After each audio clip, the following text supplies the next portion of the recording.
sugu minga kanga sega ke kado ka fo jamana nyemaye ani ma minga kanga na jamana sugu min zoro sina ulu fana kembe ka hakilina di okoka la lettre du peuple jamana donka bataki coup d'état au Mali et en Guinée les deux poumons du même corps affecté mimi talike kado vugo flamunu nobe kumana farikusugo kelela okuma ko coup d'état koni Mali ani kado la Guinée che okuma bsega fo okumana kambe donimne ko biko farikulo kon be gelia bine konnana le pays a iraka fo en visite au pôle économique et financier de Bamako. Mamadou Kassongue appelle à agir sans état d'âme contre les délégants financiers. Comme Mitalike, ministre Minyashine de Anga Kirini Kitiko Nyanaboli Manabi Mamadou Kassongue Kufo, Watimina Tamanane Katabo, pôle économique Laikado Kafo, Bamako, Okaira Kafo, Mitalike Kado Yuruku Kelele Abike, Ukmana Kasoro, Ukmana Mitalike, Hineku Fuit Naye Akula, le pays ka Boy Oira. Sirania Iraka fo ko chronogramme électoral la CEDEAO reste sur sa fin kumimi talike ka do anga jamana kalata ku kunga kibara ko mabsega fo CEDEAO kon be kongona halibi ba uma wasa ako kuna le nouveau réveil affaire des matériels militaires au Mali ko c'est combine de Madame Boiré, Fili Sissoko qui ont favorisé l'étrange personnage Ousmane Boiré d'empocher 900 millions de francs CFA. Mimi Tarike, Madame Fili Boiré, ngafo Madame Boiré, Fili Sissoko, ukumako aleka ani a Donyonga, Rukuruku Kadinyo, Mokera Sababuye, Mimi Tarike, Ousmane Boiré la, uka millions keme kononton chiwara kula, inafo nouveau réveil à fort. Indicateur du renouveau processus des élections générales. La mission de la CEDEAO somme la transition de respecter la charte. Comme Mitalike Kado Kafo, CEDEAO Jamanauna, ou Konin Kele de Kakangarida, Mali Franche Fanga et Fereka Tigawalasa, Franche Fanga, Wati, Okma Akaseka, Labato, Fanta, Tumuta, Niye Kunafundi Gafu, Konokungango, la Kibara, la Mabo, Nyefrafolo. Abena wala John Binobi. Nala Sonabiye, Alamsaye, oui. Koro Yusu ni Baini Siradama, ni Antoine, komi Bengenda Antoine. Nyama kuma chokodo. Me benge tabulu. E mami benge manake fane titule jila. Janjo ametanya fe. Ay ma benge nyakera fane. Akana kenumu akake numisa. Flauni numunchela. O fane na ma. Janjo ne date orola. Ay daga dola de. Ametanya fe di sama konnal. Benge nyini de la fanta muta ala sabu. Benge chamamba de Antoine Bolo pour ton information. Mais Alexis Kalambri bisimila ni sanga konnala amba fami mako Alexis Masson fami ma anga je kala me musa bangali ka fuma barala.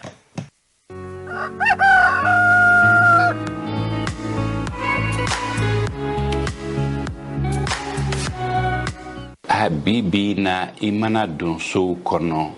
iye folike ni mailamine o makorobawi evita demsenu toni soro sokono a betro mbaka téléphone kan be balaka anye shifan warema uti baro masoro uti malamne ni masoro erekwani kelendo réseaux sociaux ko inkembe ko wore ambolo dugin kono ya akeme damateme wali anere mi mala afoka dabora ka mo gere nyona nge akeme ka yoro jamogo gere nyona nga kini masurunya mogo mabonyona katuku iti baroke ye iti ma falin toyi fo benye kumbe ika telefone kan aywa ni nyamangini ni na ne hakilila ni kone réseaux sociaux ya naka mo gere nyona abina mo faraka bonyona ya naka mo surunya ani ni yoro jammo surunya ani ni masurunya mo mabonyona katuku barotike ble mo tangini ka nyondon wala saka foka beke téléphone ko été ne ma somi moyoe Alexis Masson yoromima owe talikenna ame Alexis fo Amadou ni sanga konna la janjo masa pardon nda de la Amadou folie de la nda de la ageto be kuma kera fe ageto be nanyini fanda yeni ngela ageto be kuma kera fe sa ni Amadou helehu Amadou Anga do mawulele amo bisimila ni sanga konnala Mamedi Jula Drame ale onga sogomade na mawulele ni abena akilanta di ama anga jamana sisana mami lahala min konnala anga jeka Drame la me isa kawasiri be ka nega juru sirafe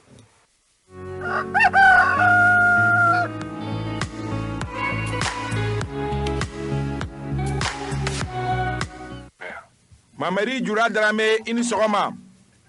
Isa kaba in sogoma Mamadi Jula Drame eye shifin jekulu chama manyema ye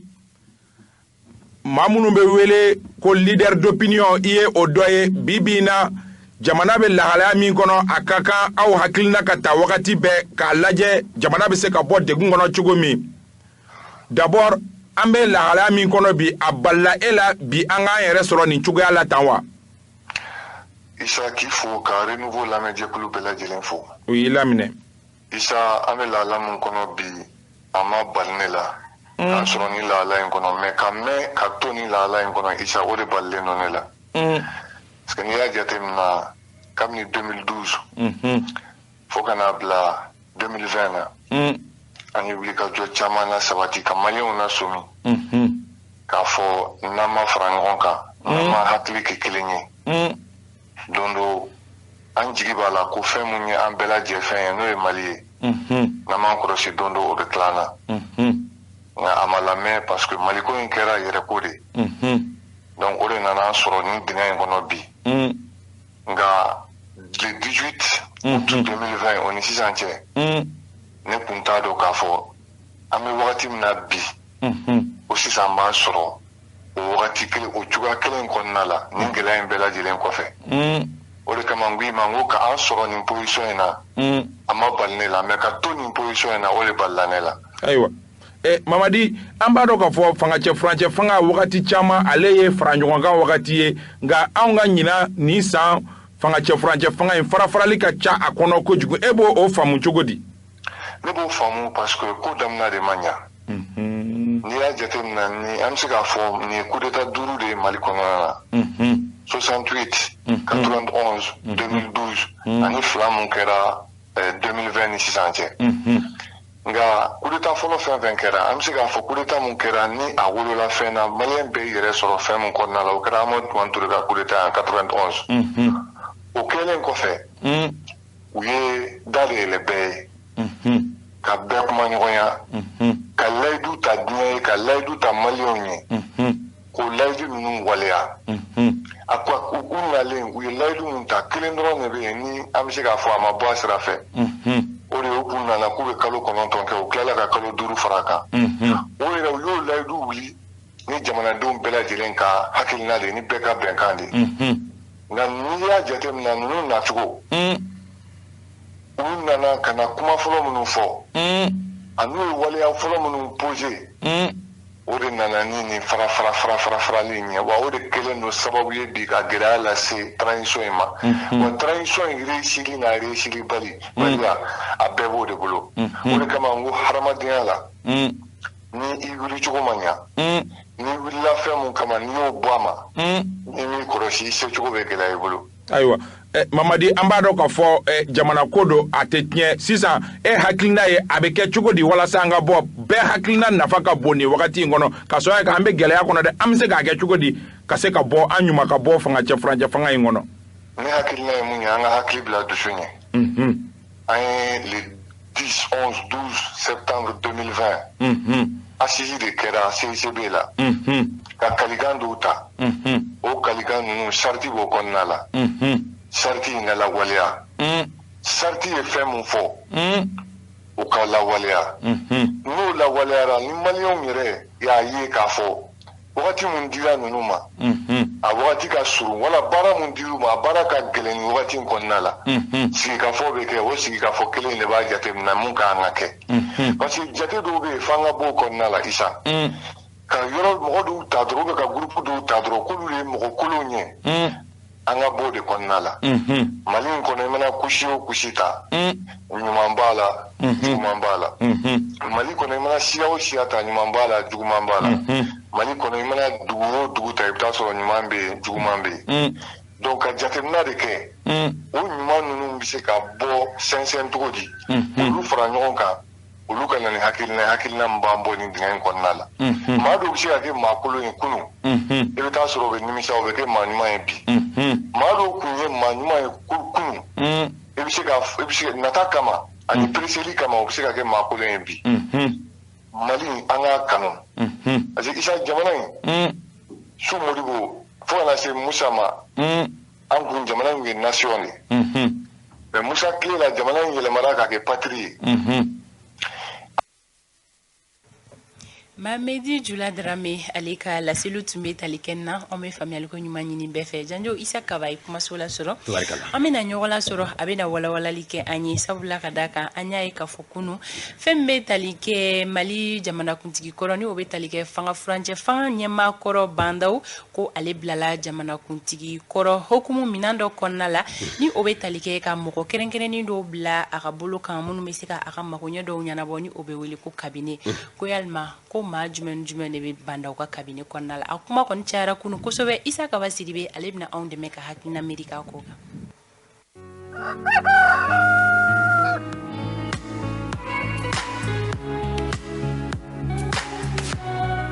Kaba in tɔgɔma Fanta Tomota an bɛ sɔgɔmada fɛ foli d'i ma ka sɔgɔmada fɛ foli di Idrissa Sidibe Janjo Masa ka lamɛnbagaw ni filɛbagaw bɛɛ lajɛlen fo a jara bɛɛ lajɛlen ye kabakunda an y'a ye k'a fɔ polémique kɔni o wulila a ko sababuya kɛ ko Bandaw fɛn bɛ tali kɛ cabinet dɔ la ko o sigira a tɔgɔ la d'abord ɲɛfɔli k'an ye ko yalima ko jɔn ni jɔn de bɛ Bandaw ka ni cabinet kɔnɔna yɔrɔ hakililajigin ka fisa baara ninnu na kabi mai kalo tile 24 Bandaw ni a ka premier ministre Moktar Wane olu minɛna cogo dɔ la ka taa n'u ye Kati yan fan fɛ hali sini ɲɛfɔli ba ma kɛ o ko kan an bɛ tɛmɛ o kan u tora gɛrɛndɛ kɔnɔ fo octobre kalo in tile 27 gɛrɛndɛ wulila ka b'u ka ala ni CEDEAO mɔgɔw ka wuli ka jɔ ani jamana maaɲumanw ka wuli ka jɔ o kɛra sababu ye k'u bila u yɛrɛ ye o bɔlen kɔ yen nɔ tile 10 o kɔfɛ de kunun ni kibaruya in bɔra ka bin k'a yɛrɛ k'a fɔ sɛbɛn yɛrɛ tigɛ nɔ bilala ka di septembre kalo tile 6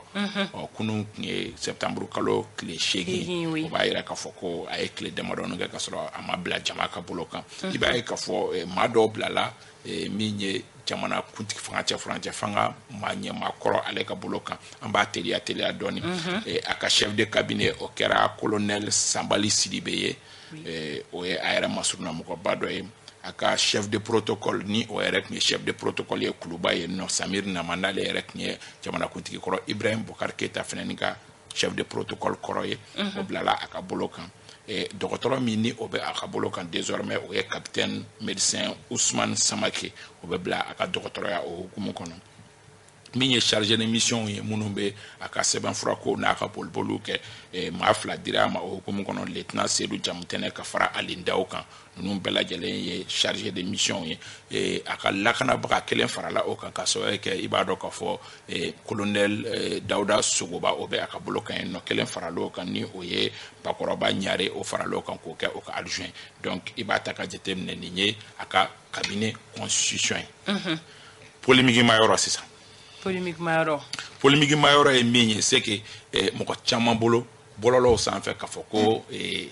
makama min ni o bɛna don ninnu bɛɛ lajɛlen na ka sɔrɔ kɛ n'i ye dɔw jateminɛ ninnu na c'est vrai que dɔw bɛ fonction na nka makamani dɔw bɛ far'o kun dɔw yɛrɛ b'a la minnu bɛ retraite la o dɔ ye Samir Nama ye a bɛ b'a fɔ o charge bɛɛ bɛna bila jamana kan ko kura ka sɔrɔ kɛ ni mɔgɔ surasi minnu b'a la ni olu bilala jamana kuntigi kɔrɔ ka bolo kan makama ni fɛn dɔw bɛ olu bɛ kɛ olu ye donc maa caman bolo nin fana ye jamana nafolo tagasira wɛrɛ ye tagasira min ni a nafa ka dɔgɔ mɔgɔ caman fɛ nka anw bɛ min fɔ sariya an ka baara kɛ ni sariya ye sariya ye mun fɔ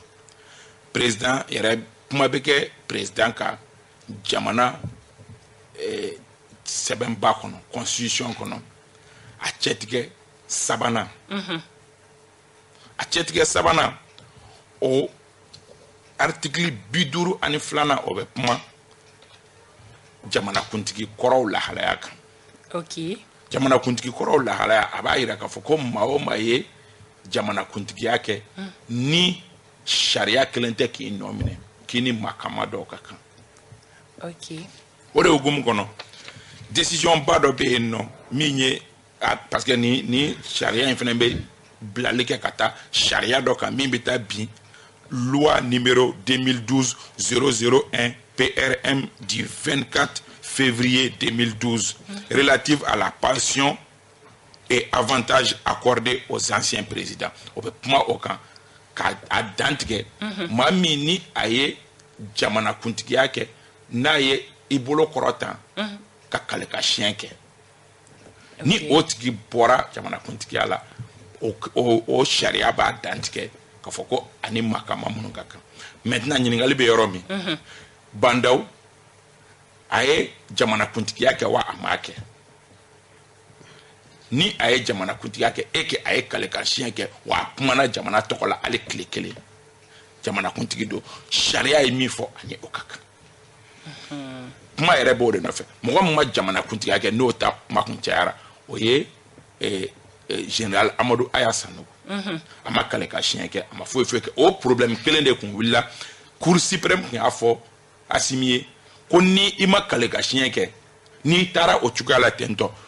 ni an continue o cogoya la tentɔ histoire bɛ rattraper don dɔ k'a sɔrɔ kɛ une fois que di ye kale ka siɲɛ kɛ o y'i donnen Mali jamana kuntigi tariku kɔnɔ wa o jamana kuntigi tariku n'i donna a kɔnɔ fana ni o avantage dɔ de ye nin ye jamana sɛbɛnfuraw de y'a fɔ maintenant min bɛ se ka kɛ mɔgɔw bɛ k'u plaigner min na o de la a fɔra kuma caman ko an ka taa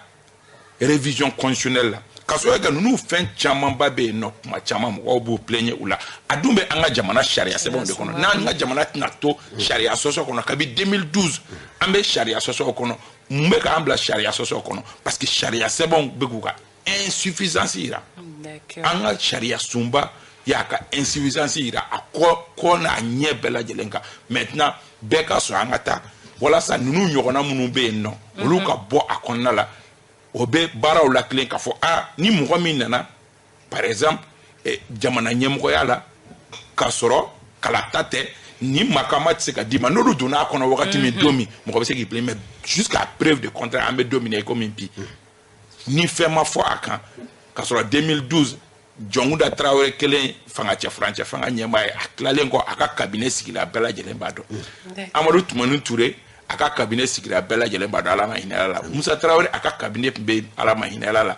Ibrahim Boubacar Keita min n'a ka fanga dafila ma mais a ka cabinet sigira a kuma cayara ni cogoya kelen na tan mais sariya de ye sariya ye Fanta Tumata. Ok, Janjo. Oui, bon hakili la kaba ka fɔli peut-être an b'a bila o minɛn dɔrɔn de kɔnɔ ni ma bɛ se ka fɔ kuma jan yɔrɔ man kan ka yala ni kɔni ka jati la parce que déjà le fait que ye danfara mun a fɔ ye référence minnu di a ka ca Ala fɛ ninnu manda la ni sɔsɔli wɛrɛ kan ka ye a la parce que n'a sɔrɔ a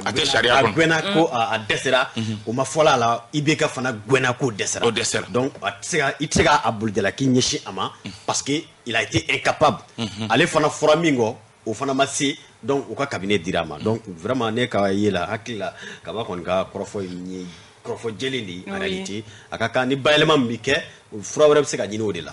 voilà. Ok, kaba i bɛ se ka mun fɔ ka se ka nin ko in kun cɛ n bɛ segin kuma in de kan an ka sɔn an ka taa an ka sariya sunba falenni na an bɛ ko o ko kɛ bi diɲɛ don o don sariya sunba in bɛ ka a limite yira an ka sɔn an ka taa sariya sunba falenni na o bɛ kɛ cogo o cogo a ka kɛ ten tɔ an ka taa sariya sunba falenni na ka se ka diɲɛ tiɲɛ kuraw ye min a n'an ka jamana tiɲɛ kuraw ye minnu ye k'olu don a kɔnɔ n'o tɛ n'an m'olu don a kɔnɔ wagati o wagati an bɛ to kule la Facebook ni radio sanfɛ k'an ka jamana nafolo bɛ ka buruja a ma nɔgɔ bɔ kaba fɛnɛ bɔra ka yɔrɔ min fɔ a bɛ se ka kɛ maa minnu bɛ mankan ci la u kun tɛ ni yɔrɔ o fɛnɛ yɔrɔ b'a la ka sɔrɔ kɛ an fɛnɛ ni nin suguyaw binna yanni an ka kuma an bɛ sariya dɔnnaw ni fɛnw wele u bɛ fɛn dɔw fɔ caman fɛnɛ bɛ danfara don kalata kɛra jamanakuntigi min ani maa min nana transition na a bɛ se ka kɛ o côté ninnu fɛnɛ ye o côté ninnu bɛ yen nɔ mais exemple dɔ fana ye Jɔnkuda ye o exemple hali n'a sɔrɔ kalata kɛra a ka kɛ kalata ma k'a ye pour que a ka kɛ président o exemple dɔ fɛnw yɛlɛnna ɲɔgɔn kan a ye miyanka cɛkɔrɔba ka cabinet to a bolo a banna ni jamana sariya bɛ yɛlɛma a ka yɛlɛma a banna o bɛ sɔgɔmaden n'a jɛmu kan datugu kaba folikan laban folikan an nisɔndiyalen tɛ ten kosɛbɛ ka sɔrɔ kɛ an kanubagaba Mamadu Igor Jara an b'a dɔn k'a fɔ jɛmukan in ka d'a ye kosɛbɛ a mana kɛ Mali la a mana kɛ fan o fan a bɛ jɛmukan in lajɛ a furumuso fatura kunu an bɛ dugawu don kɛ Ala ka lahara sɔn suma ye a y'an kɔ kidima ko nɔgɔya an ye kunnafoni sɔrɔ k'a fɔ ko janaja bilalen bɛ ka karidenw ma kɔnɔ an bɛ dugawu don kɛ ne yɛrɛ kanubagaba min ka jɛmukan kun ka di ne min ye journaliste yɛrɛ nege donna ni RFI baarakɛla kun don Amo Bembe Venge o fana fatura kunu bana kuntala surun senfɛ a ye n ka kunu journée goya ka sɔrɔ kɛ mɔgɔ kun don min kun ka di n yɛrɛ nin kun ye o Ala b'o kɛ n'a tile kelen ma deli ka ɲɔgɔn ye mais n kun b'a ka jɛmukanw lamɛn kosɛbɛ ni y'a jɛ sɔgɔmada fɛ n kun b'a lamɛn sufɛ ale fana fatura kunu farafin belebeleba don farafin belebeleba min ni a bangeli tɔgɔ kun ye Alain a y'o ta ka bɔ a yɛrɛ la k'a tɔgɔ kɛ ko Amobe a tun bɛ farafinna défend ka se hakɛ ma Ala kelen de b'a dɔn an bɛ dugawu don k'a ye Ala ka lahara sɔn suma ye an bɛ tasibila kɛ ka ɲɛsin banbagatɔ kelen-kelen na bɛɛ lajɛlen ma Janjo n'Ala sɔnna an bɛ kaba fo ani an lajɛbaa bɛɛ Bugunikaw ko san bɛ ka n'aw fɛ yen an b'a dɔn k'a fɔ nomination caman fana kɛra kunun loi 050 hali n'a ma bato an kɔni kibaruya sɔrɔ k'a fɔ bila muso kura dɔ kan ka kɛ yen préfet ye Kadiatu Samake ani Barawuli fana o kumana an jigi b'a la k'a fɔ ko nin bɛɛ bɛna kɛ walasa ka se ka furancɛ Seri ninnu ka préfet ye muso ye Nɛgɛla sous-préfet cette fois-ci u taara préfet la ma mi dugawu k'u ye k'a fɔ ko Ala k'u fanga se u ka découpage administratif sɛbɛkɔrɔ senna teliya ka bɔ kɔrɔfɔ la ayiwa faamuyali ko ɲuman bɛ ɲini bɛɛ lajɛlen fɛ an bɛ Seri Jara fo a sɔgɔlen don an na ni sanga kɔnɔna la an bɛ taga Mayanbugu anw yɛrɛ ka cɛkɔrɔba bɛ yen nɔ Sira Kamara ka cɛkɔrɔba don Seydou Kamara a n'a furumuso an bɛ sɔgɔmada fɛ foli di u ma an bɛ taga Ɲorodi Sahel Baji Kamiya an b'a n'a furumuso fo ni sanga kɔnɔna la an ma ɲinɛ Adiba kɔ Adiba ba service ka bɔ Ɲorodi Sahel ko ka foli ci lase i ma a diyara n ye kojugu ba service k'an bɛ ka taa yen Ɲorodi Sahel inshallah Ibrahim Kalen Jara kelen an ka foli bɛ a ye ale école karamɔgɔ ye IFM kɔnɔna la Kitakaw fɛ yen nɔ an b'a n'a furumuso fo an ma ɲinɛ MC Darakɔ ka bɔ radio Kunanja FM la ko sodi bɛ jɔ i la Fana bi sodi bɛ yen nɔ sofu falakilama lisi kɛra ka Jarasuba Amadu taara o nakariya la Amadu tɔgɔ bɛ lisi la aw bɛ ka fɔ nakariya mɔgɔ n'a niyɔrɔ bɛ so in na wa nakariya bɛ di Fana sɛgɛnbaatɔ de ma Amadu di ye Bɛlɛdugu ye